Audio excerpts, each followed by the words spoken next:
এক দেশে এক খরগোশ আর এক কচ্ছপ ছিল। খরগোশ খুবই দ্রুত দৌড়াতে পারত, তাই সে সব সময় কচ্ছপকে নিয়ে মজা করত। বলতো, তুই এত ধীরে হাঁটিস, কখনো আমার সঙ্গে পাল্লা দিতে পারবি না। কচ্ছপ একদিন রেগে গিয়ে বলল, চল, দৌড় প্রতিযোগিতা করি, দেখা যাক কে জেতে।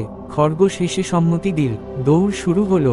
খরগোশ বিদ্যুৎ গতিতে ছুটে গেল, কচ্ছপ ধীরে ধীরে এগোতে লাগলো। মাঝপথে খরগোশ ভাবল, আহা, কচ্ছপ তো অনেক পিছিয়ে আছে, আমি একটু গাছের নিচে ঘুমিয়ে নিই।